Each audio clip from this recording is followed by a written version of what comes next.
In terms of your discussions at the top of the SNP, have you identified what went wrong last week at the election? Well, it's early days, but I think there's a few things that are quite obvious. The first is that this was an election for change, and therefore it's incumbent on us to look at how we need to change as well. Secondly, this was around regaining and earning again the trust of the Scottish people.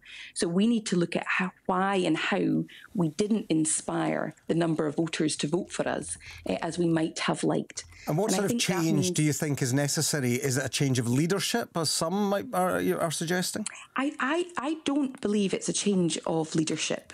I'm very open and upfront about that.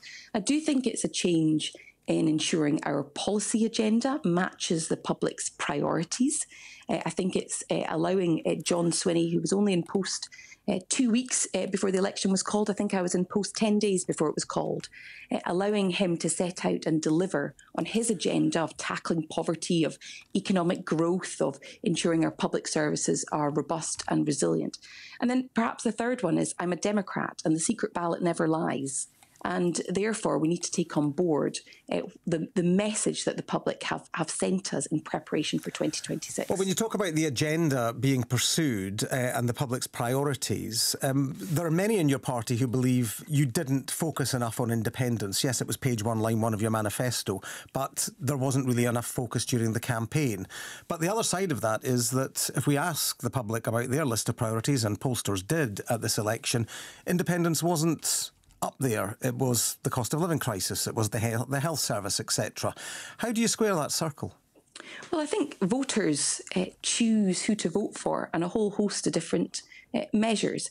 The SNP believes in an independent Scotland. We won't stop believing in an independent Scotland. So do you need to push that more? I think voters are well aware that we believe in independence.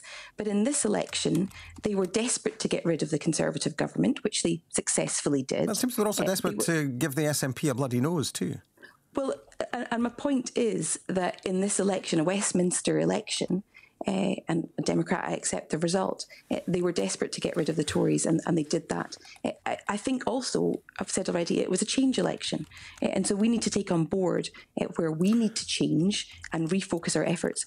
But there's no gap between independence and, for example, the cost of living crisis. You know, we've talked just there about energy.